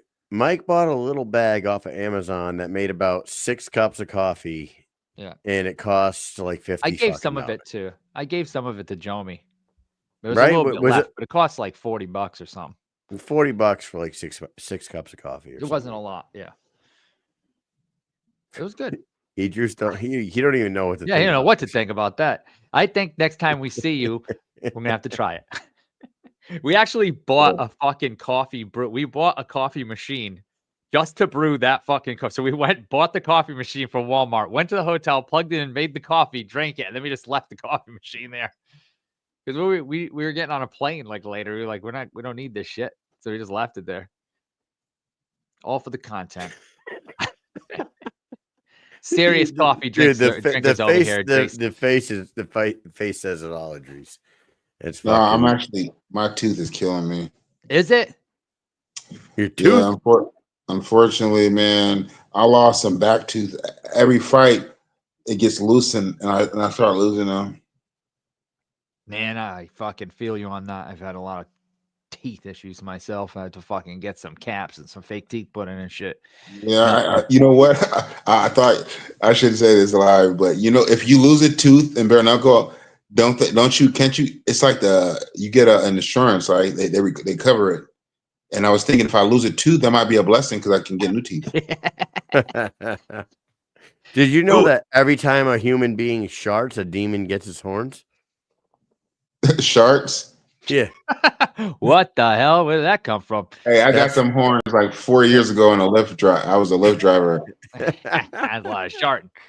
Yeah, those kombuchas will fuck you up. Oh, damn. Yes, I do know. You sneeze shart or something? Oh, man, you cough. No, that's what it was. I was trying to do Trader Joe's. It was like a Whole Foods, and it was a gut check. It was one of those gut checks, extra ginger, probiotics. Man. Yeah. Oh, no, it was during COVID, too. I couldn't use the bathroom because everywhere was closed. Oh, no. So you gave a demon some horns? You're stopping at different places and then panicking because you're like, oh, my God, not another bathroom. Yeah, when you panic, you start to lose the battle. Oh, man. My God. You know, that's literally a slippery slope. So my son, he's 10 now, but when he was 9, about a year ago, he was sick. And he gets up from the couch and he starts running towards the bathroom and he starts sneezing as he's going to the bathroom and he straight up shits his pants, right? So he fucking goes in there, he's in the bathroom and he's crying. He's like, I pooped my pants. And he's got his pants on the floor and he's sitting on the toilet. And I was like, hey, relax, dude. It happens to the best of us. I was like, I got a good friend of mine that shits his pants twice a year and he's 38 years old. And he was like, he looked at me and he was like, seriously? Like a 9-year-old kid, like stopped crying instantly and looks right at me and he was like, really? Like a 38-year-old man? Yes. You know, it happens to the best of us. Do not cry. You know, nothing to cry about. Don't cry over shit milk. You know what I'm saying? Dude, fucking Chardon, I got a quick one for you. When we were deployed in Kuwait, right? When we were deployed in Kuwait, we worked out all the time. It was like 6 times a fucking week. I'm at the gym, right? I actually what did I gain? 46 pounds. I was just in the gym like twice a day for fucking 9 months. But I was like, oh, I'll take anything. I take a weight gainer, taking this protein, taking this fucking thing. And I was like trying to find anything that would help me get any kind of gains I could get. And they had this test booster shit that they were selling at the PX on base. And I was like, oh, that was fucking test booster. Hell yeah, I'll take some of that shit. And so I'm reading the package and it's like oily spotting on underwear or something. You get oily spotting. I was like, what the fuck does that mean? What the hell does that even mean, dude? So I was like, whatever. I'll just completely ignore it like I do everything else. So I ended up taking this stuff. I remember sitting in the fucking barracks playing Borderlands 3 on PlayStation, waiting to go to work. And I'm just sitting there in the fucking barracks playing. And like all of a sudden, like I didn't even feel like a stomach ache or anything, dude. And just, I went to go fart and I was like, oh shit, what the hell? Like it was, I almost had like a fucking nuclear level shart, dude. Like so close. But here's the problem. Like as soon as I got up, it was like leak. It was like I couldn't even hold it in. I had to get to the bathroom quick, man. I don't know what the fuck was in this test booster, but they took it off the market like 2-3 months later. So I probably lost a few years off my life for that. I'm probably gonna have like stomach cancer or something. But hey, that's all right. Oh, dude. Don't do test boosters, okay? Don't do it. Joe Ivy says Mike is about to share too much. Too much. That's okay. That's okay. Good. We're all friends here.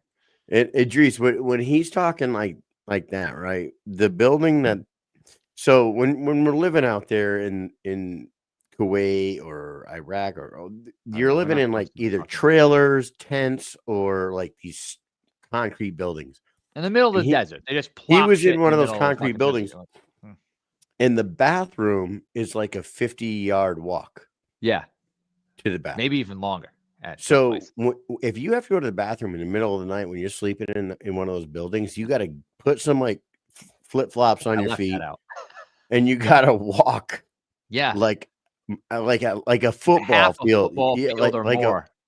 You got to walk a long ways to even use the fucking bathroom. Yeah. So it's like, if you got to go, you are fucked. you get in a crisis situation like Mike just had there. You're fucked. Yeah. Cause you're bad news. It's bad news bears. It's like 140 degrees outside while you're getting there. Not fun. Anyways, hey, Idrees, I feel like most of our talk has been about shit, and we love having you on here, bro. And I wish that Mike and I were going to be down there. You know, you get the weigh-ins tomorrow. The event is Friday, but we're not going to be able to make it down. Obviously, we're here at home talking to you right now. We wish you the best of luck, but before we let you go, you get a minute here. Go ahead, shout some people out, say whatever you got to say, make a prediction, whatever you want to do. If you want to send a message to anybody, go ahead, do it now. Put me on the spot. No, I was supposed to have my sponsors this fight, but I didn't get my stuff in time.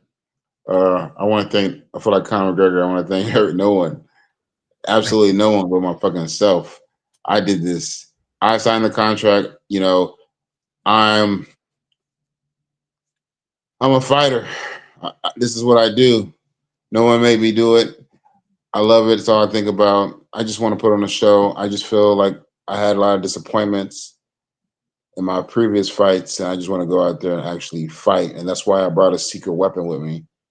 I brought my daughter with me, and I told her if I, make sure I don't be no bitch.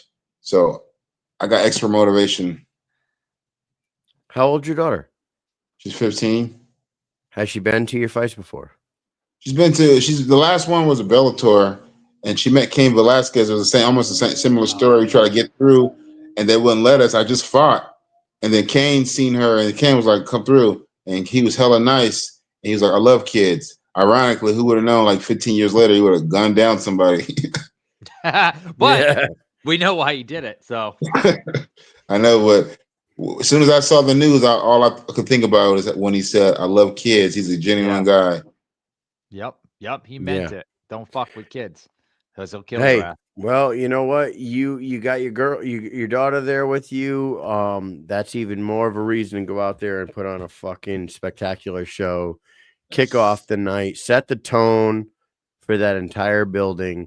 We talk about it all the time. We tell everybody that goes to a live BKFC event, show up early and watch the prelims, because the first prelim on the fight could be just as exciting as the main event, because this sport doesn't allow you to do anything other than that. You know what I mean? You're starting 3 feet apart from each other and you guys are banging with no gloves on. It is fucking great. Best of luck to you. Go do your thing in front of your daughter. Have fun with it and get yourself a win. Thank you for coming on this show tonight. And I'll hand it off to Mike. Mike, what you got for him? Hey, so everybody who's watching, make sure you're tuned in, just like the other ones. December 6th. Can't forget that date. Aiken versus Wasi, BKFC 69 in Atlanta. The first fully sanctioned bare knuckle event. The whole event, bare knuckle, not just one fight, the whole fucking event. All right. Listen, thanks so much for coming on. And you know what? I did find what we had on here. So once we put this video on, I'm going to play the cat shit coffee video. So if you stick around for 2 minutes, you can see what I'm talking about, what we did. And then, of course, it'll be Kyle and I when we come back. So everybody stick around. Thank you so much for coming on, man. And then next time we see you, maybe we'll have to bring some of the Kopi Luwak with us. All right? Oh, yeah. All right, Thank you, man. Thank you. All right. Appreciate Later. I'm like,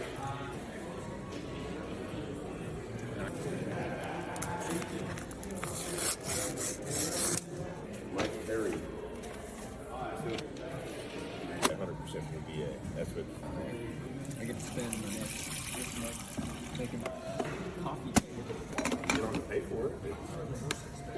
Probably manager will teach you about it.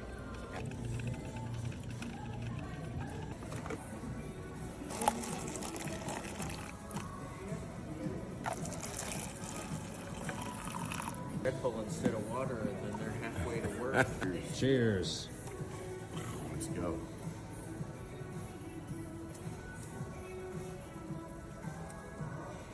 Musty. Cat shit coffee. What do you think? For not being a coffee drinker, it's pretty good for cat shit coffee. Pretty decent. Tastes like calico. It's not bad. There's a hint of Sphinx in there. There's a hint of sphincter in there.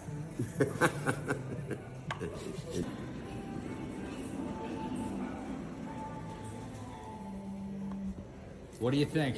Awesome, man. Good? Yes, You sir. tried it too? Yes, good. Thank you. He's come for the coffee. He's come for the coffee. What's up, man? That cashew coffee, dude. What do you think? You got a little funk. Got a little funk in A it? little funk in it, but it tastes pretty good. A little musty. Yeah, a little musty espresso. Right. And they're in big fights. They're in like title fights. It's Jomi the Archangel Escobosa here watching the Mike and Mish show, drinking cashew coffee.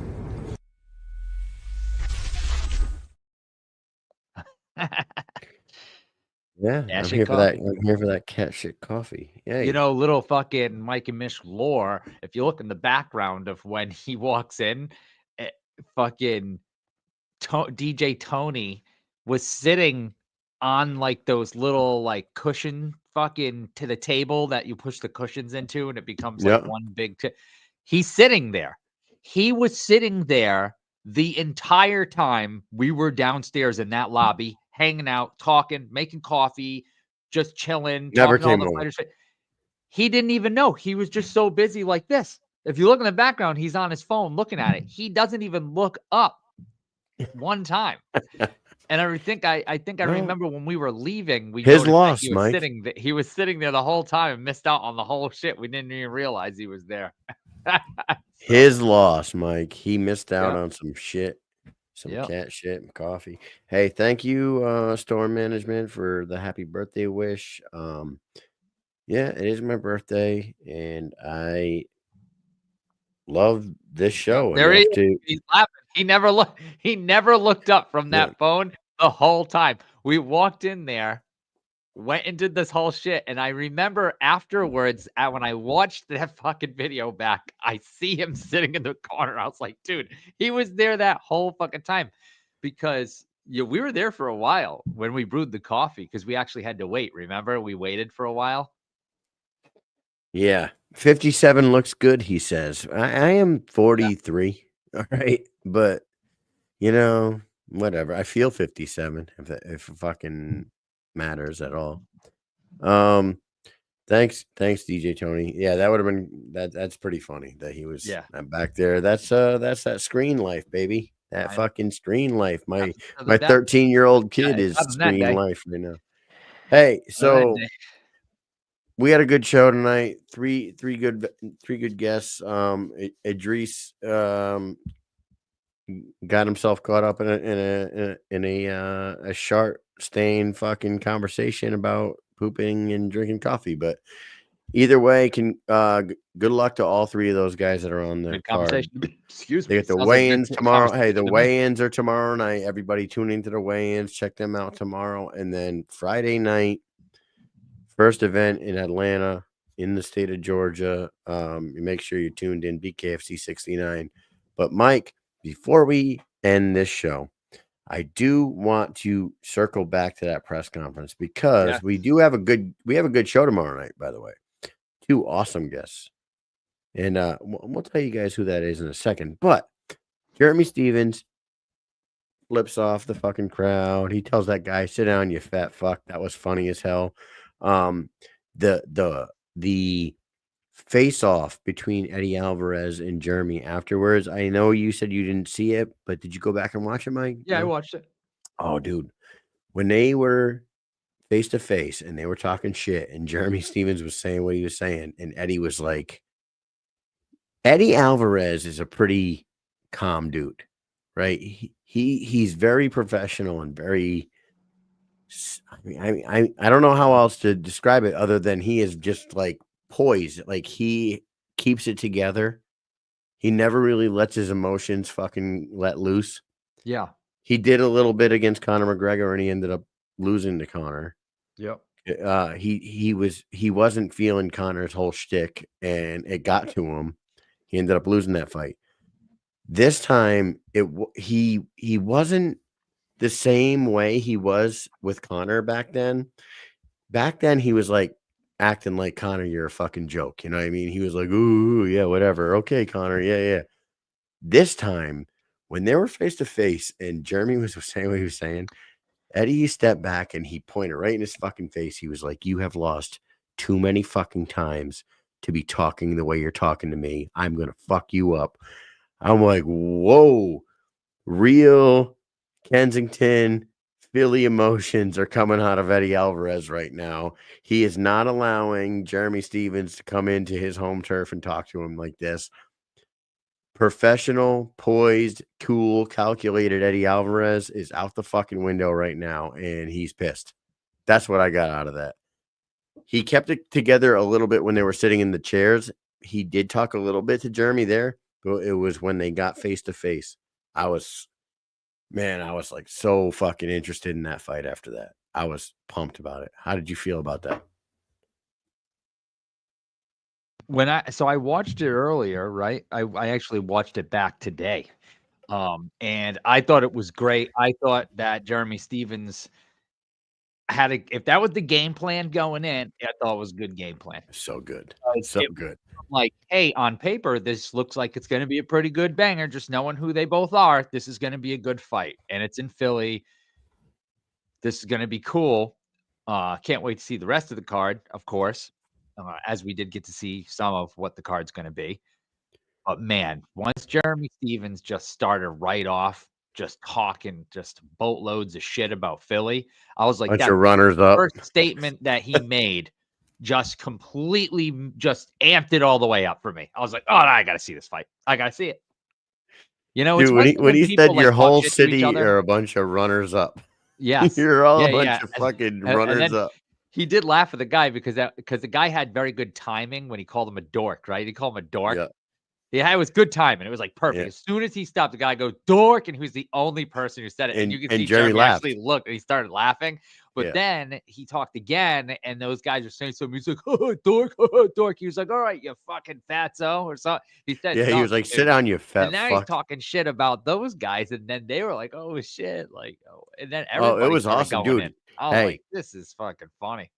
He was cold the whole time. Like Jeremy Stevens was a villain from the first second to the end of it. It was fucking awesome. And that dude, Johnny, yes, when that dude, John, Lil Garabino,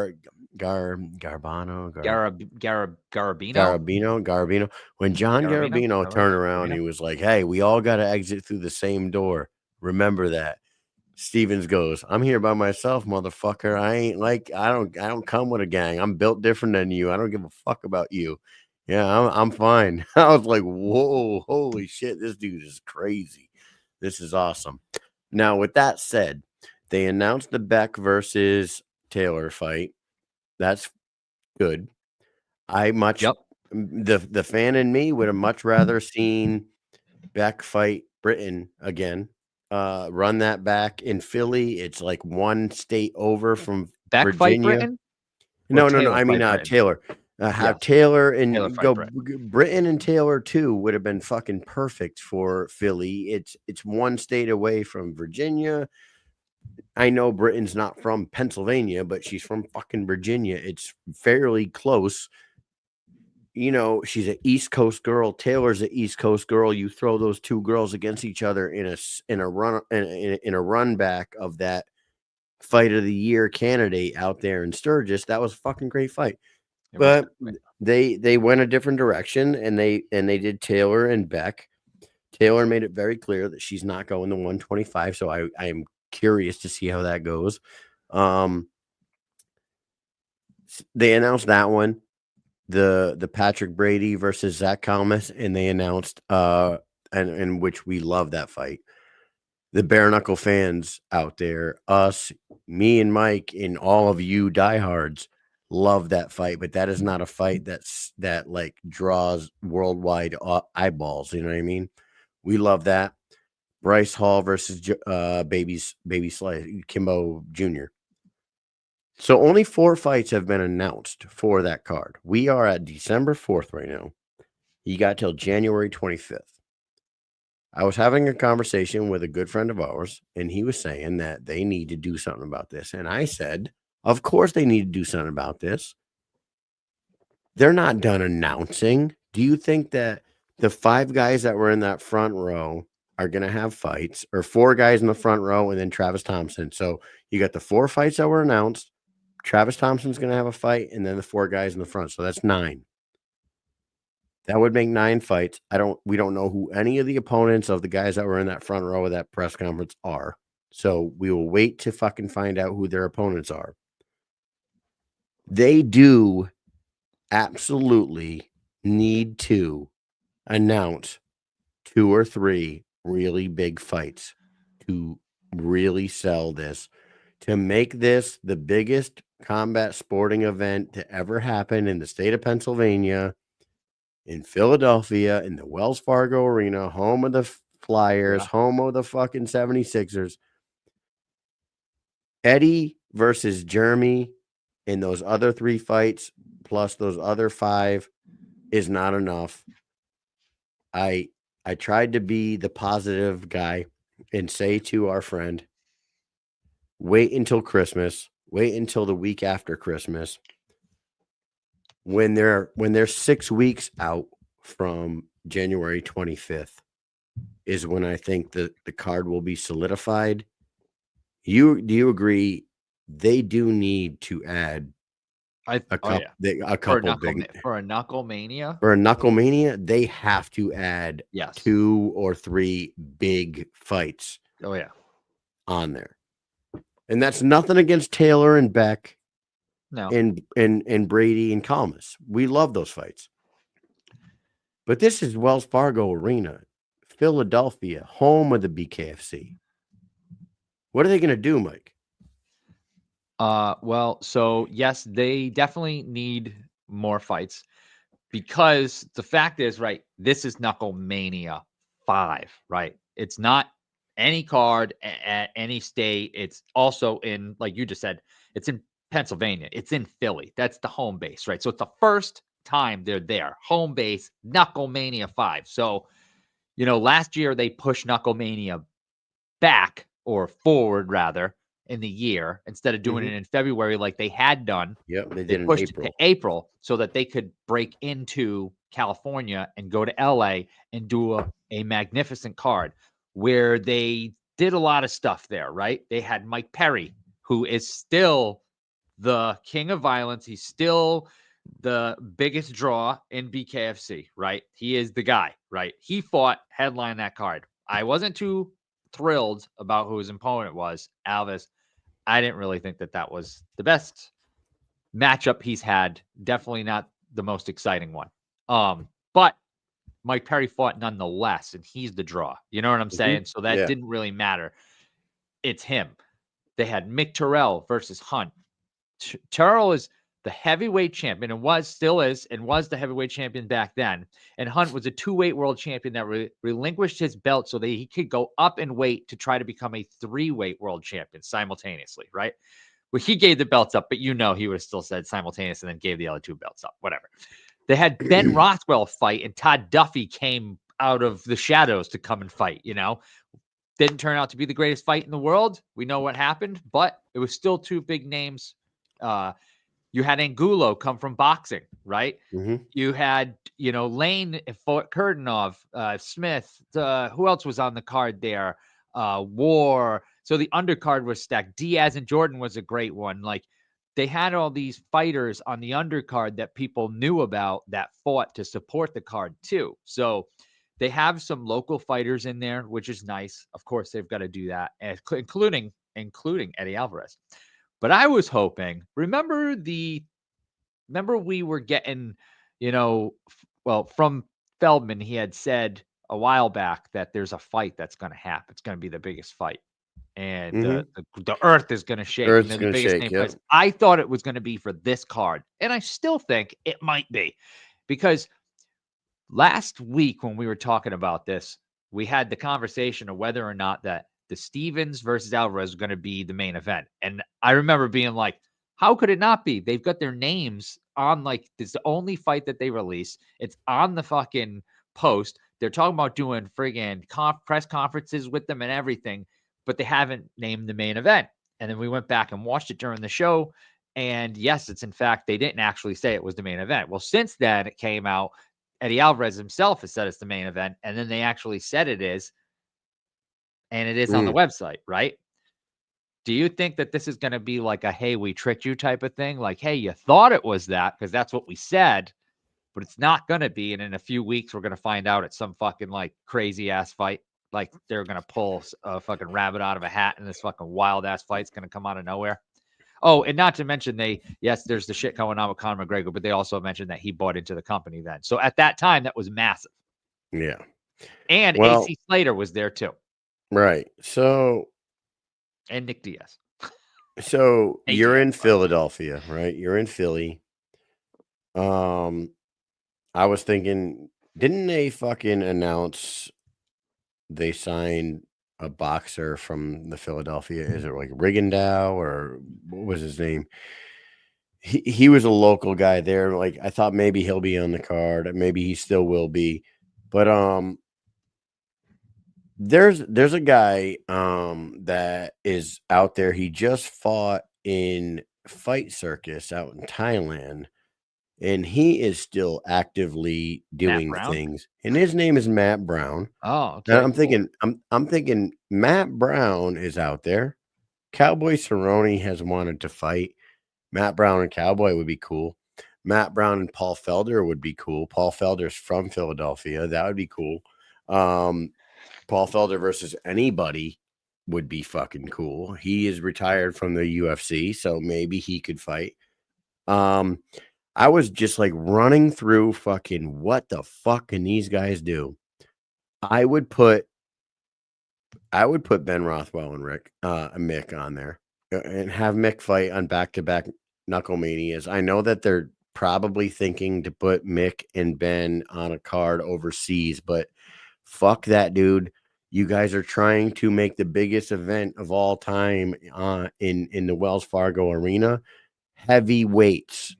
People love seeing heavyweights. These are two extremely skilled, powerful heavyweights. Put Mick and Ben Rothwell on Knucklemania 5. I would do that. I would have Britain Hart on that fight card, defending her 115 title. It would have been, if it was me, it would have been Taylor Starling. But if Taylor Starling is fighting Beck, throw another female fight on that card. Let her fight someone. Let her fight Ty Emery. Let her fight Jamie Hinshaw. Let her fight somebody. Let Britain Hart fight on that card. She's one of the biggest, most popular female fighters on the roster. She's from one state away. That would be 2 title fights on there. So you got Eddie and Jeremy Stevens at the top. Then you got the heavyweights. And if you want to do it, and they have made that very clear that champions do not have to fight in the main event. Hasn't happened in the last few years. So go ahead. Leave Eddie in the main event against Jeremy Stevens. Keep pushing that. Keep selling that. That is beautiful. They did a great job to start off selling that. Keep selling it. Eddie's the hometown hero. Let him be there. Right below that, co-main event, Ben Rothwell challenges Mick Terrell for the title. That would be 1 title fight. Then Britain Hart versus someone versus, I wouldn't even, you know what? Rosalinda Rodriguez told us on our show that she would fight at 115 and 125. She would go up and down. She told us that. And she said she boxed at like 118. If Rosalinda Rodriguez wanted to challenge Britain Hart for a 115-pound title with a 2-0 record at 125 and coming down to 115 and fight Britain, I wouldn't even be mad about that. That'd be a fucking fantastic fight. Yeah, Gabby's 30 minutes away in New Jersey. Yes, maybe whatever. Yes, get Gabby on there as well. But I'm talking like title shots here. We need to build the top of that card, and I don't know how they do it. I'm spitballing. Yep. And I feel like some of the things that I'm saying make sense. Right? I think so. I think there's going to be a couple more like big fights coming out. Or do you know who boxes now? I think a heavyweight fight would be great. But I really thought Mike Perry would be on this card. And Do you I know? am Do you know still who holding out boxes for now, it. Mike? Do you know who boxes now, but was a professional football player that made his career running back in Philly, left Philly, went to Tampa Bay, went to Kansas City, retired in Philly. LaShawn McCoy is a boxer. LaShawn McCoy was a fucking unbelievably awesome. I don't know if you just froze or what happened there. I lost you for a second. Okay. LaShawn McCoy. Or if I froze. And the BKFC has been known to put on like these sideshow type fights. And Bryce Hall's on there. So Bryce Hall's one of them. Yep. Dude, if they could pull LaShawn McCoy in, Philadelphia fucking stud running back for the Philadelphia Eagles, and let him take the gloves off and fight some other boxer like Adrian Peterson or someone like that, dude, I would fucking be like, all right, okay. Two big bad fucking NFL fighters, players fighting each other in the BKFC in Philly. That'd be cool. I'm just like throwing out ideas. You know what I mean? Yeah. Well, we'll see what happens. We'll see what happens. We will see what happens. I feel like we could do this all night. Yeah. But anyways, it is 10:50. I spent the last couple hours of my birthday with you guys and not my family. They're all sleeping now, and I told them I love them, and I said peace to the fuck out and go to bed, and I'll talk to you tomorrow. Thank you to Josh Marr and Idrees Wasi and David Simpson for coming on the show tonight. Best of luck with your weight cuts. Everybody tune into the weigh-ins tomorrow night, and then make sure that you're tuned into the event Friday, the first event in Georgia. And shout out to Dynamic Life, our sponsor. Weight loss, sexual health, and anti-aging. Go to @LIV Dynamic on Instagram. Hit the link in the bio. Become a patient in just 20 seconds. And then get over to @Rasha Elite on Instagram. Hit the link in the bio. It'll take you to their website. Get that championship mindset.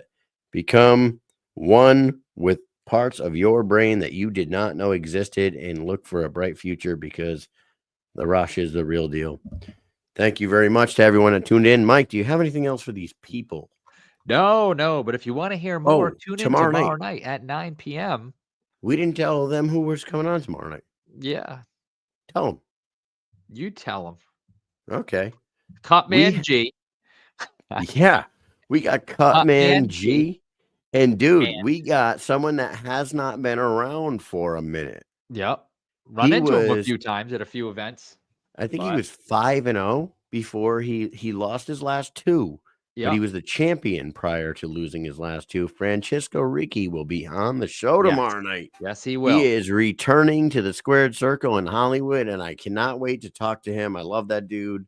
Great guy. So we got Cutman G and Frank Ricci on the show tomorrow night. I'm pretty pumped about that. So yeah, it's gonna be a good one. It's gonna be a good one. So tune in, because it's gonna be a lot of laughs. We're gonna be laughing. A lot of personalities. Chart stories and coffee stories and all sorts of things. We're gonna talk auto body stories and cut stories. Thank you everyone for tuning in. Mike, what do you gotta say? Hey, I gotta say, peace.